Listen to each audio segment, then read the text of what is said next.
Bismillahirrahmanirrahim.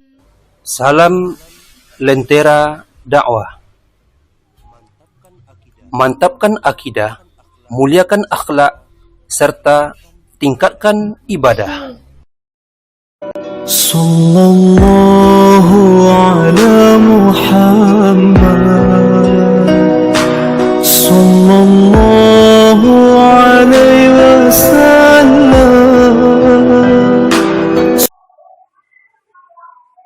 Bapak Ibu jamaah salat maghrib yang dirahmati Allah, telah berlalu pembahasan kita kemarin tentang definisi taharah, pentingnya kita mempelajari bab taharah ini. Kemudian kita juga telah jelaskan kemarin pembagian hadas dan najis. Ya enggak Pak? Lengek lah. Maka pembahasan kita sekarang, kita akan membahas tentang alat yang akan digunakan untuk bersuci. Apa itu? Air. Kenapa harus dibahas permasalahan air? Karena tidak seluruh jenis air itu bisa digunakan untuk bersuci. Tidak seluruh jenis air itu bisa digunakan untuk bersuci. Sementara Allah Subhanahu wa taala berfirman di dalam Al-Qur'an surah Al-Maidah ayat 6. Di dalamnya Allah menyatakan falam tajidu ma'an fatayammamu sa'idan thayyiban. Jika kalian tidak menemukan air, maka silahkan bertayamum dengan menggunakan debu yang baik, yang suci. Baik, pertanyaan muncul. Kapan seseorang dibolehkan bertayamum berdasarkan ayat ini? Pak, ayat tadi menyatakan jika kalian tidak menemukan air, maka silahkan bertayamum dengan menggunakan debu yang suci, yang baik. Berarti ayat ini menjelaskan seseorang boleh bertayamum ketika tidak ada air, kan gitu? Satu. Ada syarat yang kedua, ada air namun dia tidak bisa menggunakan air. Ya, sakit, demam, panih, apa segala macam. Jika cek doktor, Pak Jan, Pak menyentuh air dulu. Pak luka, Pak kau tak boleh tak kena air segala macam. Air ada. Maka ketika itu tayamum. Sahabat Nabi SAW yang dahulu luka di kepalanya, cuaca dingin, dia dalam kondisi junub, kemudian bertanya kepada sahabat yang lain, ada tak pilihan yang lain bagi saya selain dari mandi? Kata sahabat tersebut, tidak, Anda harus mandi. Mandi sahabat kau, meninggal. Sampai berita itu kepada Nabi SAW, kata Nabi SAW, sungguh seseorang telah membunuh saudaranya. Kenapa dia tidak bertanya kalau dia tidak tahu? Ini bahayanya ya, memberikan fatwa tanpa ilmu itu bahaya sekali. Baik, tak kala Allah Subhanahu wa taala menyebutkan boleh bertayamum ketika tidak air, berarti kalau ada orang bertayamum sementara air ada, bahawa hukum bersucinya dengan tayamum tadi? Bahawa hukum bersucinya dengan tayamum tadi? Hebat kau cara ya. Fikih kau memang banyak sisi tanya jawabnya kau. Air tidak ada. Orang bertayamum sementara air ada. Bahawa hukum bersuci dengan tayamumnya tadi? Tidak sah kerana air ada. Nah, kini tidak mengartinya orang dengan hukum air. Bisa jadinya berada di sebuah tampek, di ladangnya, nyocali ada air. Kan gitu. Tapi dari sisi bantu air kok lah berubah-ubah warnanya. Dek saking lalamunya air kok ditampek. Lalunya membuat sebuah kesimpulan tanpa didasari oleh ilmu, wah ia kau tak bisa untuk berwudu oleh kau. Air kau tak bisa untuk berwudu oleh. Nyo cari air yang lain tak ada sobok dia nyo. Waktu zuhur lah masuk, ambo tayamum sajalah. Sementara syariat menghukumi air yang serupa kau masih bisa digunakan untuk bersuci. Pak kira-kira tayamumnya? Itu dampak kalau seandainya awak tidak mempelajari dan memahami tentang macam-macam air. Ya, baik, Bapak Ibu rahmati Allah Subhanahu wa taala. Untuk pahamnya orang tentang pembahasan air. Pembahasannya dalam masalah air apa? Bahkan bekok awak akan bersobok dengan kebiasaan sehari-hari. Kalau tak paham bisa salah faham. Untuk fahamnya awak dalam permasalahan air, seseorang harus memahami terlebih dahulu firman Allah di dalam surat Al-Furqan ayat 48. Itu kunci utama dalam pembahasan air. Surat Al-Furqan ayat 48. Bapak ibu yang membawa HP boleh calik langsung. Kalau ada mushaf buka langsung boleh. Apa kata Allah dalam surat Al-Furqan ayat 48 kok? Kata Allah Subhanahu wa taala, "Wa anzalna minas samaa'i ma'an tahura." Kata Allah, dan kami telah turunkan dari langit ma'an, air. Bagi yang mengerti bahasa Arab, ini akan paham kata-kata ma'an itu nakirah. Tak ada pakai alif lamnya dong. Apa maknanya kalau nya nakirah? Itu menjalihkan umum. Air. Apapun dimanapun kita temukan, selama dia air masuk dalam ayat kuah. Ya, karena Allah menyebutkan ma'an bukan al-ma'a. Tak. Nakirah yufidul umum. Apa artinya? Dan kami telah turunkan dari langit ma'an, air. Bagaimana air tersebut? Keci Allah, tahuron. Apa itu tahur? Airnya suci dan mensucikan. Allah telah menghukumi bahwa setiap jenis air, asal dia air, maka dia adalah tahur, suci dan mensucikan. Baik, sebelum kita lanjut, yang dimaksud dengan suci dan mensucikan. Karena akan ada beko jenis yang kedua, air suci namun tidak mensucikan, tahir ghair mutahhir. Apa yang dimaksud dengan air suci dan mensucikan? Maksudnya air itu suci zatnya. Mensucikan artinya air tersebut bisa digunakan untuk bersuci. Ya, zatnya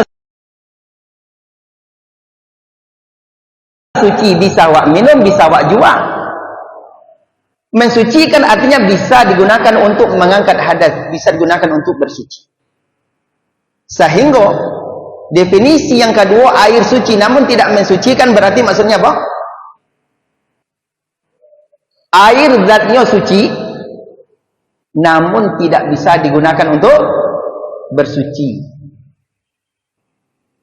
Ya, baik. Maka di dalam ayat ke Allah Subhanahu wa taala telah menghukumi hukum asal air. Hukum asalnya air itu tahuron, suci dan mensucikan. Suci zatnya dan dapat digunakan untuk bersuci. Ya, baik. Mana dia jenis air yang masuk kepada air yang suci dan mensucikan ini? Air sumur, air sungai, air hujan, air laut, apa lagi? Air mata air, Air embun, air es. Hei, air es bisa cuci. Bukan es yang lauk pakai warna-warna yang mani-mani wak cuci-cuci, itu bukan es, itu maksudnya. Soalnya wak di daerah kutub ya kan. Kemudian air laut itu lah berubah jadi es adanya. Tuh, sah nak digunakan untuk bersuci? Sah. Gitu ya. Oke. Mana dalil yang menjelaskan bahwasanya air embun, air mata air, air sungai dan seterusnya tadi itu adalah air suci dan mensucikan? Mana dalilnya? Boleh sebut dalil lewat air mata air itu suci dan mensucikan. Air es itu suci dan mensucikan. Air ini suci dan mensucikan. Boleh ada sebut dalilnya? Tak sebut ada dalilnya dah. Kecuali sebagian kecil saja. Terus mana dalilnya yang menjelaskan? Surat Al-Furqan ayat 48. Di mana Allah telah menghukumi hukum asal air itu tahuron, suci dan mensucikan dimanapun kita temukan. Hukum asalnya suci dan mensucikan. Ya, baik. Pak Ibu rahmati Allah Subhanahu Wa Taala. Sekarang kita akan membahas tentang ma'ul musta'mal, air bekas. Sebelum ambo membahas tentang air bekas, apa yang dimaksud dengan air bekas? Ambo bauduk dengan menggunakan embe pak di rumah. Kemudian ambo bauduk. Air yang panu tadi embe tadi dah air setelah ambo bauduk masih tersisa sampai 3 embe itu. Apakah yang dimaksud air bekas adalah sisa air yang sepertiga tadi? Ya. Ada lagi yang lain? Itu yang maksud dengan air bekas? Salah, Pak. Itu bukan air bekas, itu air sisa. Para ulama kita sepakat air sisa itu air suci dan mensucikan. Sehingga beberapa riwayat menjelaskan dahulu Nabi SAW ketika berwuduk, sisa air wuduk Nabi iko diparabuikan dek para sahabat. Silahkan cari hadisnya banyak.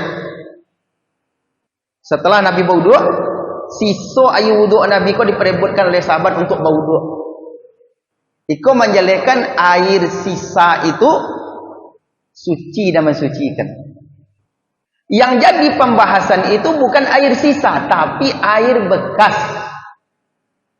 Di mana air itu telah digunakan untuk bersuci. Apakah masih bisa digunakan sekali lagi untuk bersuci?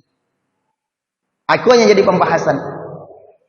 Di dalam mazhab Syafi'i, dan iko yang wak pelajari barangkali di surau-surau dulu, bahwasanya air bekas itu tidak bisa lagi digunakan untuk bersuci. Karena fungsi air itu dia hanya bisa mensucikan satu kali saja. Sehingga wak dapati orang tua-tua wak bahkan di antara apa-apa ketika berwuduk tu itu yo hati-hati mana bagi yang berwuduk punya embe, pakai embe ya tak?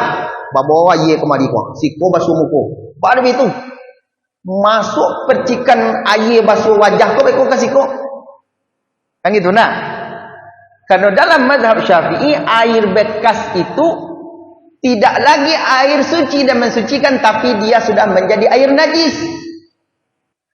Sehingga kalau masuk air najis ke dalam embe tadi berarti air yang ada dalam embe telah dimasuki oleh najis, sehingga dia menjadi air bernajis, tak bisa digunakan untuk bersuci. Sehingga orang tua-tua dulu kalau kamu wuduk tu, ayo jauh-jauh jarak dari situ yang pakai embe tu. Ya. Baik, sekarang permasalahan. Harus buat dudukkan tentang hukum kopak. Barangkali Pak pernah pergi ke singgah di sebuah masjid. Kemudian di masjid tersebut ada bak di muka WC-nya tu. Pernah mencari Pak? Setiap orang yang hendak berwuduk ke WC tu ke tempat wuduknya, tidak ada pilihan yang lain kecuali harus masuk ke dalam bak ketek tadi. Ya benar? Ya kan? Sengaja dibuat oleh pengurus, baru itu kecil pengurus kalau tak dibuat kok, entah orang yang masuk ke dalam tu kakinya kotor. Beko kotornya sampai uduk. Hanya masuk situ dulu. Namun yang hebatnya, ketika keluar pun juga lewat situ harus diinjak lo air tadi sekali lagi. Air bak ketek tadi secara hukum apa hukumnya itu? Air bekas. Ya benda. Otomatislah digunakan bagi orang yang lewat duluan. Itu telah jadi air bekas. Kalau seandainya itu telah dihukumi airnya tidak lagi suci dan mensucikan, tapi dia sudah air najis, berarti ketika Pak keluar setelah selesai berwuduk, Pak bersentuhan dengan air bernajis. Bagaimana bisa Pak solat sementara syarat sah solat itu harus suci dari hadas dan najis? Bisa dipahami? Apa ganti?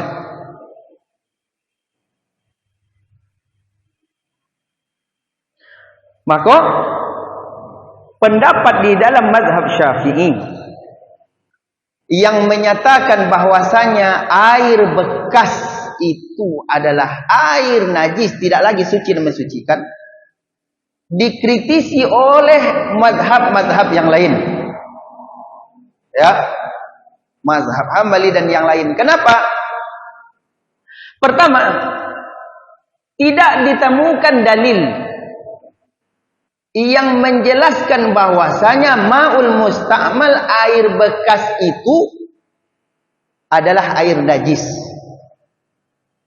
Sehingga lantaran tidak ditemukan dalil yang menjelaskan air bekas itu adalah air najis, maka hukumnya kembali kepada hukum asal. Apa hukum asalnya? Tahur, suci dan mensucikan. Karena dia masih dinamakan air. Betul betul tidak? Dan Allah telah menghukumi dalam surah Al-Furqan tadi, wa anzalna minas sama'i ma'an tahuran. Kami telah turunkan dari langit air tahur, suci dan mensucikan. Selama tidak ditemukan dalil yang mengeluarkan dia dari hukum asal, tetap dia berada pada hukum asal ini sampai ada dalil yang mengeluarkan. Kecil pendapat jumhur tidak ada dalil. Yang kedua, justru yang ada hadis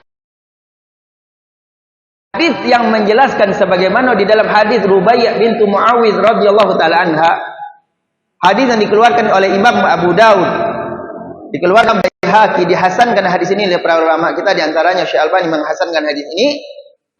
Rubaiyah bintu Muawiz radhiyallahu taala anha menyatakan, anna Rasulullah sallallahu alaihi wasallam masaha ra'sahu min fadli ma'in kana biyadihi. Dahulu Nabi sallallahu alaihi wasallam pernah beliau mengusap kepala beliau ketika berwudu dengan menggunakan sisa air yang menempel di telapak tangan, menempel di tangan. Pertanyaan muncul, ketika berwudu yang dulu usap kepala atau basuh tangan, Pak?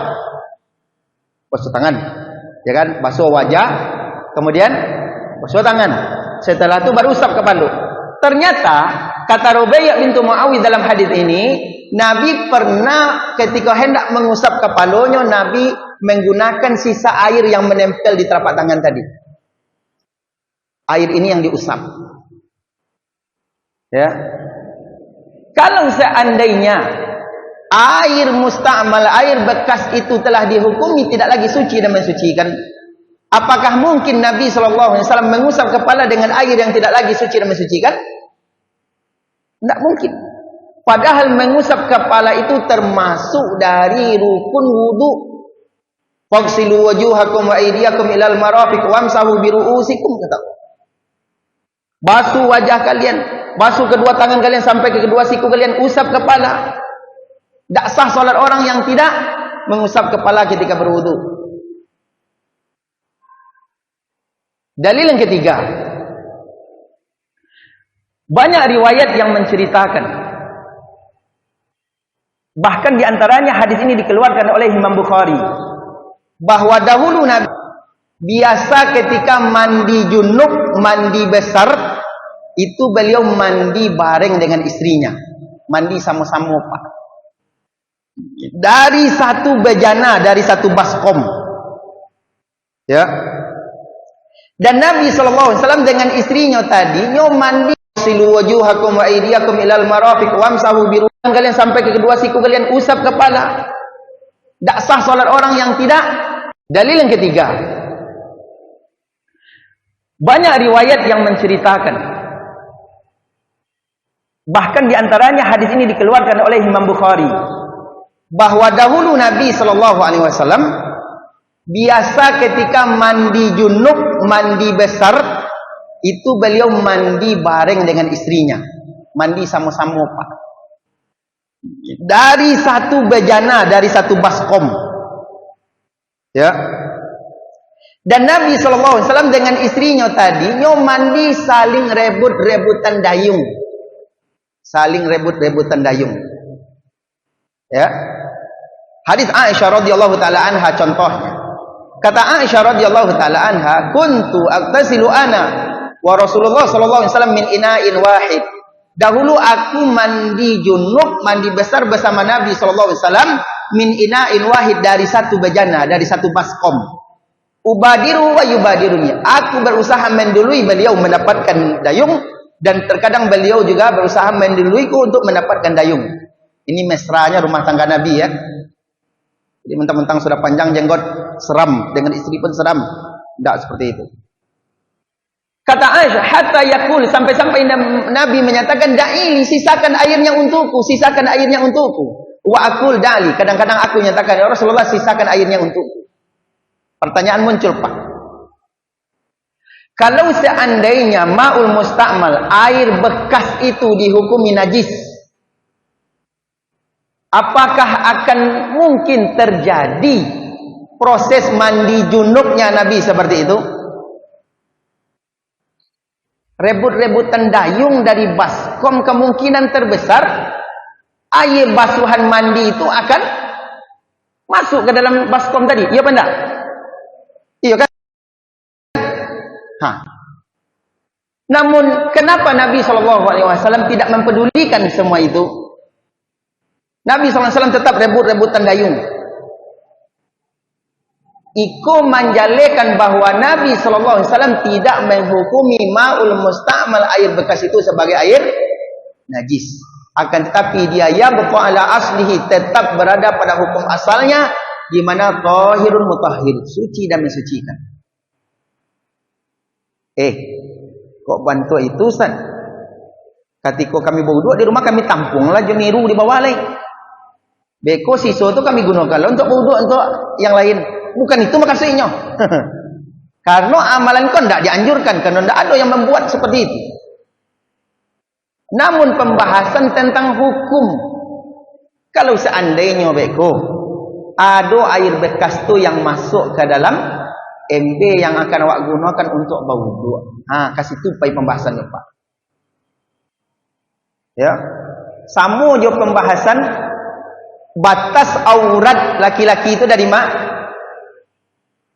dari lutut sampai ke pusat, ya enggak? Dari lutut sampai ke pusat, atau dari pusat sampai ke lutut. Kalau bantu itu ambo solat pakai sarung penutup pusat sampai ke lutut sajalah, itu maksudnya. Bukan itu maksudnya. Ya.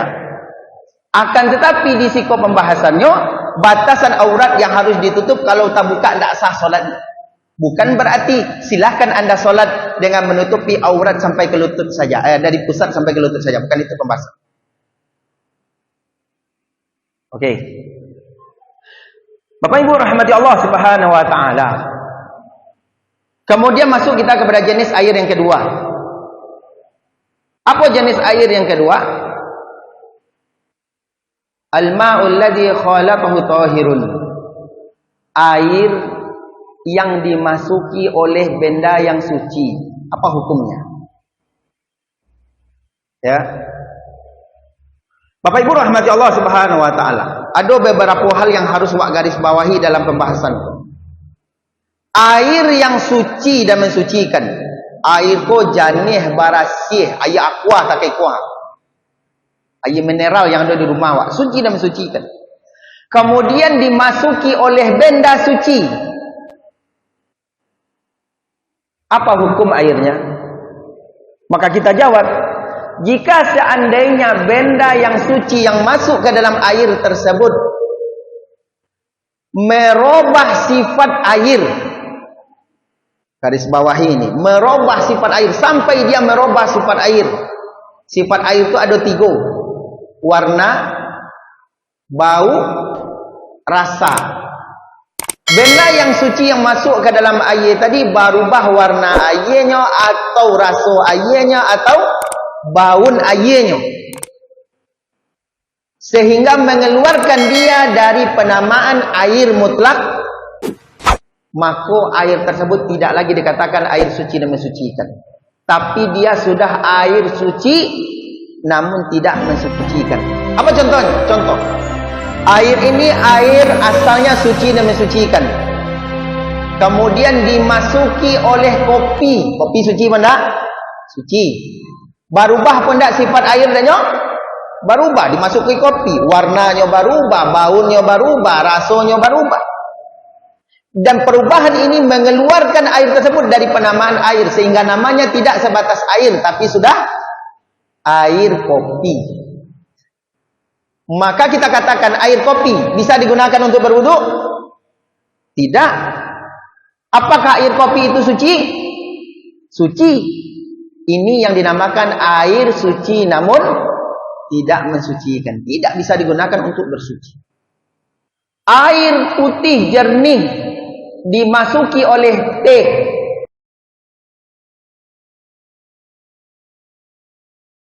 terjadi perubahan pada sifat air, warna, bau dan rasa, sehingga dia mengeluarkan dari hukum asal air, mengeluarkan dari penamaan air, sehingga tidak lagi bisa dinamakan sebatas air, tapi sudah ditambah embel-embelnya air teh. Bisa digunakan untuk berwudu? Tidak. Airnya suci? Suci. Kalau tidak suci tidak boleh kita minum teh.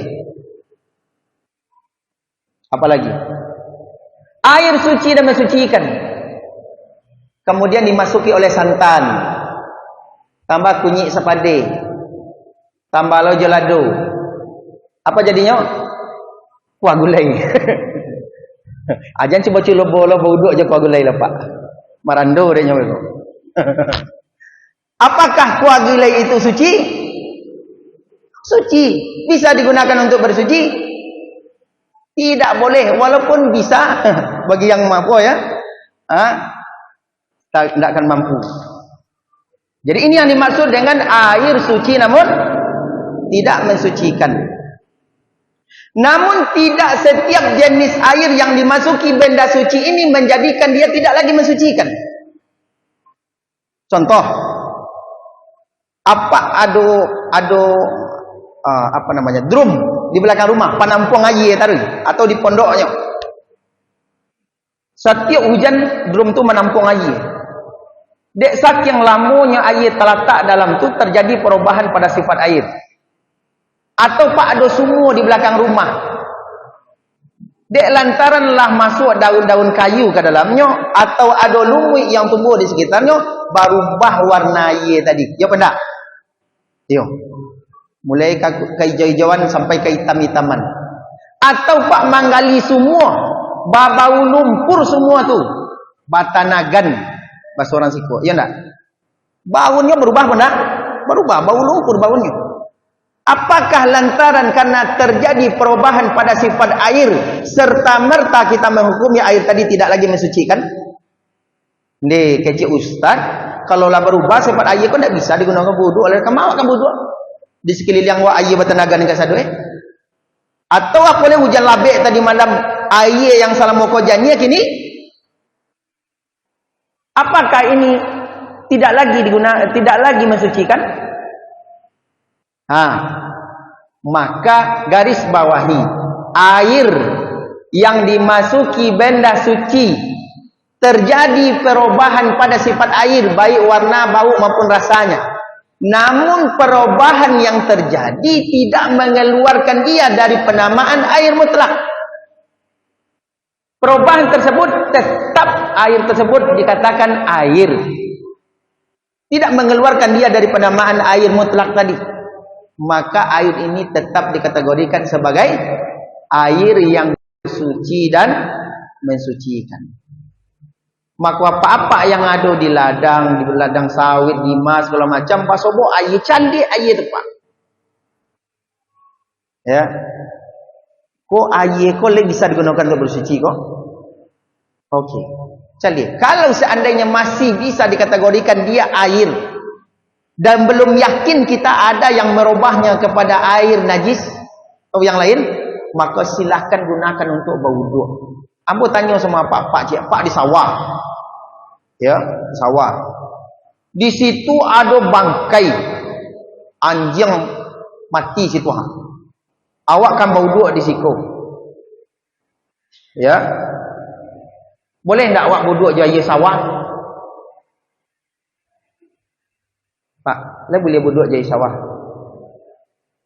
Hah? Boleh kan? Terjadi banjir. Buat campur air di situ. Air yang ada di got-got tu naik kata. Air semua lah bercampur lagi air sawah tu. Boleh berdua. Bantu ikut tak ada lagi guna bisa digunakan berdua. Tayamum je lah. Sahambu air di sekeliling rumah banjir. Tayamum buat ketika tu.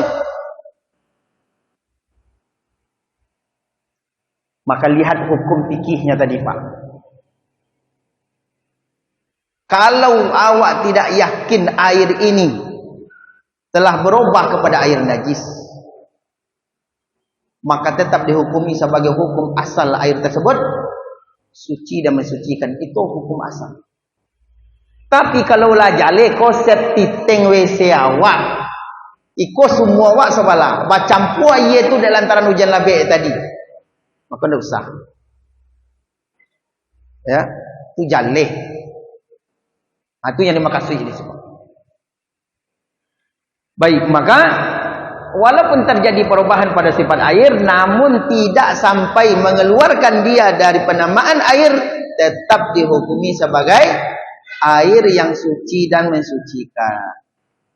Semoga paham. Kemudian air yang ketiga jenis air adalah air najis. Waktu seketik lagi. Maka tidak mungkin nak membahas tentang air najis. Kita undur pembahasan ini pada pertemuan berikutnya. Sisa waktu kami persilakan kepada Bapak Ibu yang ingin bertanya. Tolong jangan ditanyakan dulu tentang air najis karena belum masuk pembahasan. Silakan tanyakan tentang materi yang telah kita sampaikan atau materi yang lain. Silakan Pak.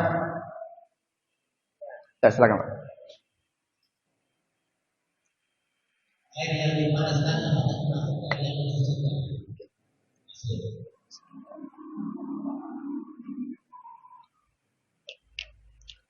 air yang dipanaskan atau air yang panas dengan sendirinya lantaran terik matahari. Sama kan? Pokoknya ngek aja itu. Atau awak mangek kan? Apakah bisa digunakan untuk bersuci? Baik. Apa jawabannya Pak? Dari materi tadi, itulah bisa awak menjawabnya. Apa jawabannya?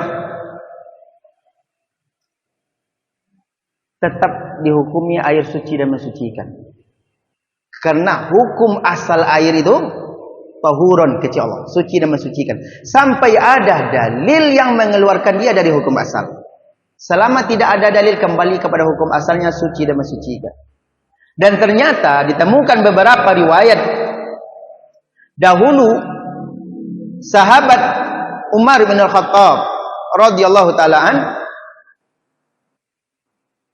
kemudian juga putranya Abdullah bin Umar radhiyallahu taala an, beliau pernah berwudu dengan menggunakan air yang dipanaskan. Disebutkan di sini, hal ini dikeluarkan oleh Imam Ahmad, dihasankan hadis ini oleh Syekh Albani. Ya.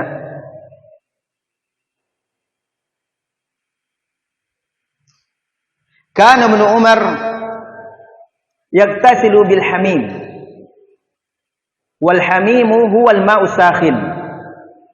Dahulu Abdullah bin Umar radhiyallahu taala anhuma pernah mandi besar dengan air yang dipanaskan. Mandi besar berarti bersuci dari hadas besar. Dalam riwayat yang lain,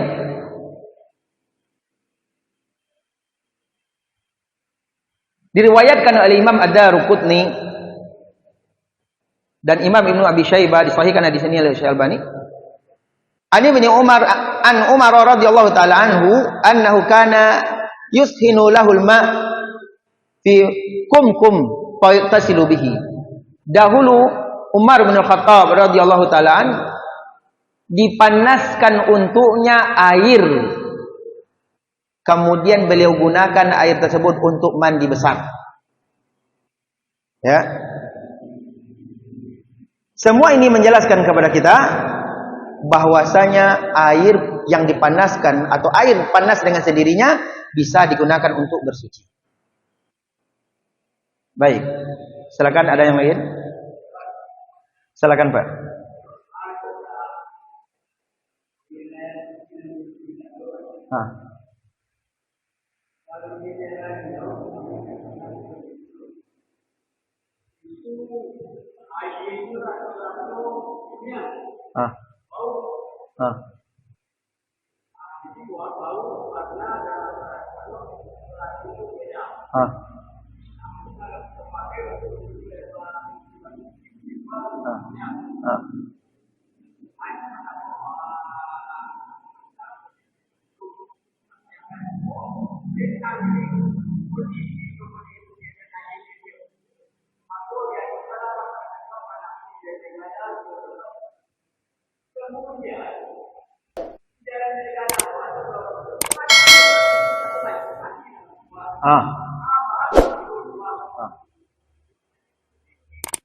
Oke. Siap. Yang pertama sekali, barangkali ikut tidak hanya di tempat itu sebagai contoh saja yo. Jadi apa awak pernah tinggal berdomisili di Riau, kemudian hampir di Riau itu setiap digali tanah air itu babaun bawarna kuning gitu Pak ya. Sampai kalau dibasuh baju putih kuning warna baju putih kalau dibasuh aja air itu. Babaun warnanya berubah, lebih bisa digunakan untuk bersuci. Kembali kepada kaedah tadi. Jika seandainya perubahan pada sifat air tidak sampai mengeluarkan dia dari penamaan air mutlak, maka tetap dihukumi dia air suci dan mensuci. Tapi kalau telah mengeluarkan dia dari penamaan air mutlak, maka tidak lagi air suci dan mensucikan. Seperti air kopi tadi, lah keluar dari penamaan air mutlak. Air teh, air susu, air kelapa bapak, termasuk air kelapa tidak bisa digunakan untuk berdoa. Jangan coba-coba berdoa air kelapa. Tak ada air di bawah dia teh tu, panjik kata. Ya, jadi tetap dihukumi airnya suci dan mensucikan. Pada itu Ustaz, wa anzalna minas sama'i ma'an tahuran. Hukum asal airnya suci dan mensucikan.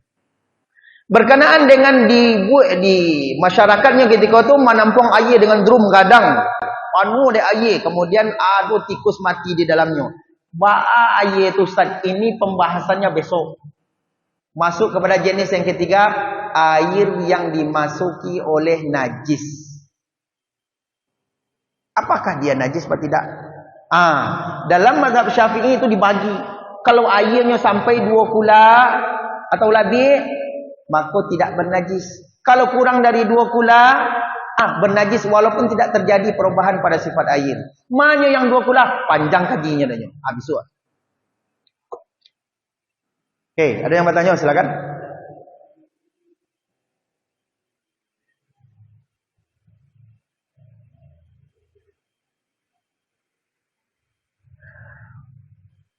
Tidak ada Pak. Ya soalnya aku biasa Pak belum banyak bertanya ke mah. Apa? Yo. Setuju ambo aja lawi itu asin Pak. Kalau ke situ pertanyaannya oke. Air lawi asin Ustaz. Iyo asin. Barangkali orang maupun kamu ngecek air lawi itu asin. Namun permasalahannya lebih dia digunakan untuk berwudu. Berkenaan dengan ini lah ada dahulu sahabat bertanya kepada Nabi. Ya. Apa kecil sahabat tersebut? Ya Rasulullah, ana arkabul bahar. Saya sedang berlayar di lautan. Wa nahnu wa indanal ma'u qalil. Kami hanya memiliki persediaan air saketek. Kalau kami gunakan air persediaan yang saketek untuk berwudu, atasna. Kehausan kami. Baru itu kehausan di tengah laut, kehausan loh. Kecik orang, kamu tak tahu. Bertanya lo, muka pak cik, air laut itu semakin diminum, semakin awih dia. Iya pak. Makanya sahabat kau ngecek, kalau kami minum, kami gunakan berwudu air yang seketek persediaan tadi, kehausan kami setelahnya. Ana tawadhu min ma'il bahar. Boleh tak kami berwudu dengan menggunakan air laut? Pertanyaan pak sama aja sahabat. Dijawab dari dulu dan Nabi. Apa kata Nabi SAW? Huwa tahuru ma'u al-hillu maitatuhu. Air lawi itu tahur. Apa tahur tadi? Suci dan mensucikan. Al-ma'u tahur wal-hillu maitatuhu. At-tahuru ma'u wal-hillu maitatuhu. Airnya suci dan mensucikan, dan bangkai yang ada di lawi itu halal dimakan. Singgonya basobo ada pak ikan mati, ikan hiu mati kuah. Bila ya lung busuk lai. Lai boleh dimakan? Boleh dimakan? Boleh. Ada nampak dapat orang dapat ikannya sembelih dulu. Dapat ikan langsung masukkan gitu kan. Tiba di rumah lah mati. Bangkai itu. Tapi halal kecik Nabi. Ya. Ada nak bangkai lawi yang tak halal? Ada pak. Bangkai kapal kawan. Jadi libat dia.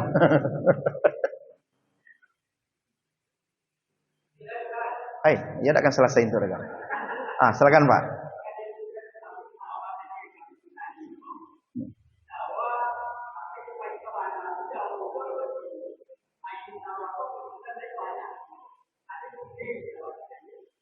Oke. Pertanyaan batanya lei boleh air sawah digunakan untuk berwudu. Ambo bukan mengecekkan, silakan berwudu dengan air sawah. Tolong dipahami kok. Cari tu boleh tak boleh cari hukum air sawah apa? Air sawah itu tetap dinamakan air. Sehingga dia dihukumi sebagai air yang mutlak. Air yang suci dan mensucikan, silakan berwudu di air sawah. Tapi bukan ambo menyuruh. Ya, kalau memang ada air yang lebih selamat, air semua barasia, kau wuduk je air sawah, betul lah kata-kata yang muka setelah tu. Aku gara-gara ustaz tadi malam kau mah, ambo tak pernah menyarankan tu dong. Awak bahas hukum, baca itu boleh tak boleh. Ya. Okey. Apalagi kan kumuh-kumuh lo setelah tu. Mat-madahnya. Ada lagi yang lain?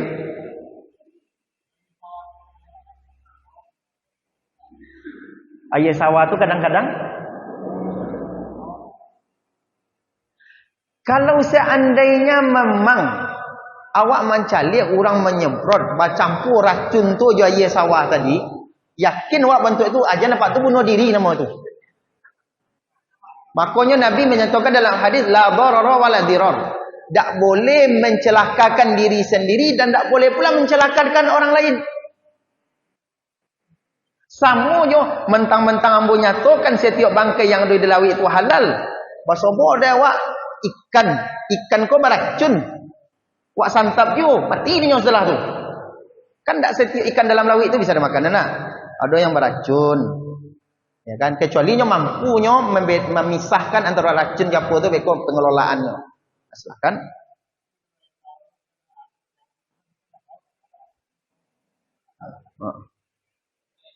Oke, Pak, silakan, Pak. Awak dah sampai ke situ lah.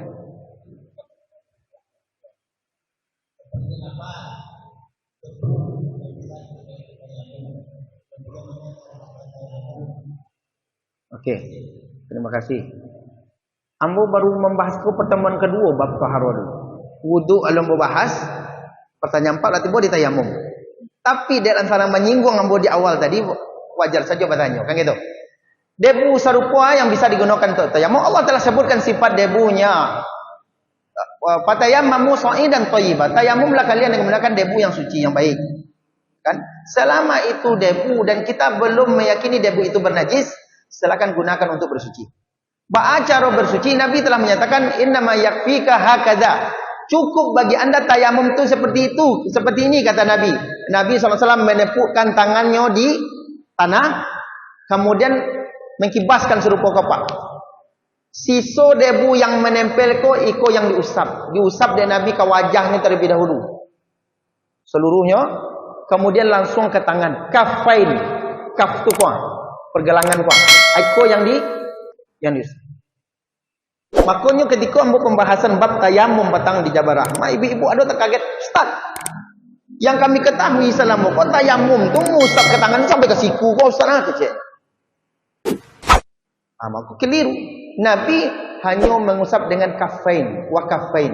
Wah. Jadi itu caranya Pak. Ambil debu, kemudian dia langsung debu yang rasa tabah itu telapak tangan digigaukan kembali. Lari orang dari awak beko. Ambil debu, kibaskan. Memang serupa itu. Banyak orang yang salah faham. Ambo mencari langsung. Yang ambilnya gitu ke kaco yang debunya serta bantah baranta. Agak lembab lo debu tu lain tu nempel telapak tangan. Cik. Tulang lah bentuk tentara sampai parang setelah tu lain. Salah. Ambil debu, kibaskan. Sisa debu yang menempel telapak tanganku yang diusapkan ke wajah, seluruh wajah. Kemudian kafain, tanpa mengambil debu yang baru. Ada yang memisahkan, ngambil, nyambil lah balik tangan, salah. Hadisnya Ustaz, makanya dak belum sampai pembahasannya, hadisnya tak dibacakan.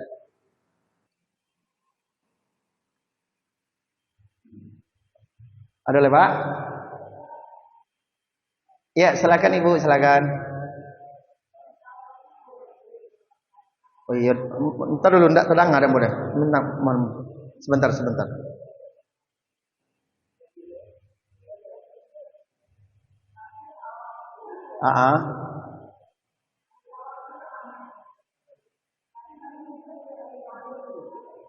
Bauduk jaya galon.